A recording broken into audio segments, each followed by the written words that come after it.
Hi welcome back to my channel AJ cinema time. வணக்கம். இன்றைக்கி நம்ம சேனலில் ஒரு டிஃப்ரெண்ட்டான தெலுங்கு இன்வெஸ்டிகேஷன் க்ரைம் த்ரில்லர் மூவியோட ஸ்டோரிலைன் தான் பார்க்க போகிறோம். இந்த படத்தோட பேர் மிருத்யுஞ்சய். இதோட ஸ்டோரிலைனை பார்க்கறதுக்கு முன்னாடி இந்த மாதிரி மூவிஸ் அண்ட் சீரிஸோட ஸ்டோரிலைன் பற்றி நீங்கள் தெரிஞ்சுக்க நம்ம சேனலை சப்ஸ்கிரைப் பண்ணிவிடுங்க. பக்கத்தில் இருக்க பெல் ஐக்கானையும் கிளிக் பண்ணிவிடுங்க. இந்த படத்தில் ஹீரோக்கு க்ரைம் ரிப்போர்ட்டர் ஆகணும்னு ஆசை. ஆனால் இப்போது அவர் ஒரு நியூஸ் பேப்பர் கம்பெனியில் ஆபிச்சுவரி ஆட் செக்ஷனில் ஒர்க் பண்ணிட்டுருப்பாரு.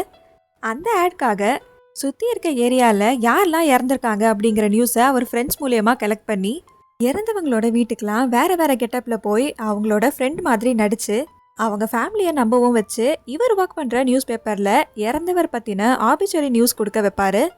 டெய்லி இதுதான் அவர் வேலை. அப்படி ஒரு நாள் இறந்து போன ஒருத்தர் வீட்டுக்கு ஆட்காக போகிறப்போ அங்கே அவரோட பொண்ணு அஞ்சலி அலாம நிற்கிறத பார்த்தோன்னே ஹீரோக்கு அவரோட பாஸ்ட் ஞாபகம் வந்திருக்கும். இவரும் ரொம்ப சின்ன பையனாக இருக்கிறப்பவே அவரோட அப்பா அம்மா இறந்துருப்பாங்க. ஹீரோவும் அஞ்சலி மாதிரியே அங்கே என்ன நடக்குதுன்னு புரியாமல் அழுகாமல் நின்றுட்டுருப்பாரு.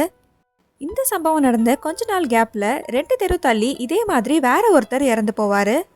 ஆனால் ஒருத்தருக்கும் இன்னொருத்தருக்கும் எந்த சம்பந்தமும் இல்லை. 2 பேரும் ஒரே மாதிரி மார்னிங் ஜாகிங் போயிட்டு கோவிலுக்கு போனப்போ ஷாக் அடிச்சே இறந்துருப்பாங்க. இதில் ஏதோ ஒன்று தப்பாக இருக்குன்னு ஹீரோக்கு தோணிகிட்டே இருக்கும். அதனால் இதை பற்றி இன்வெஸ்டிகேட் பண்ண ஸ்டார்ட் பண்ணுவார். அஞ்சலிக்கிட்டேயும் அவங்க அப்பா எப்படி இறந்தாருன்னு கண்டுபிடிச்சி சொல்கிறதா ப்ராமிஸும் பண்ணியிருப்பாரு.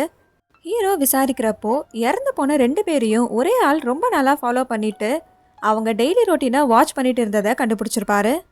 இந்த கேஸை இன்வெஸ்டிகேட் பண்ணுற ஏசிபி சீதாக்கும் இது மர்டர்னு டவுட் இருக்கும். ஆனால் கமிஷனர் 1 வீக் தான் இது மர்டர்னு ப்ரூவ் பண்ண அவங்களுக்கு டைம் கொடுத்துருப்பாரு. ஹீரோ அவர் கண்டுபிடிச்ச இன்ஃபர்மேஷன்லாம் ஏசிபி சீதா கிட்ட சொல்வார். இப்போ 2 பேரும் சேர்ந்து அந்த கில்லரை தேட ஸ்டார்ட் பண்ணுறாங்க.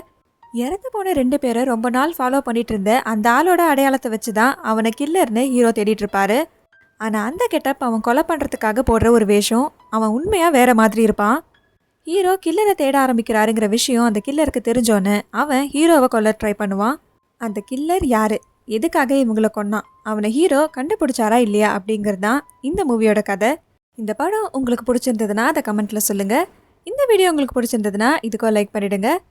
Tata bye bye from AJ Cinema Time. வணக்கம்.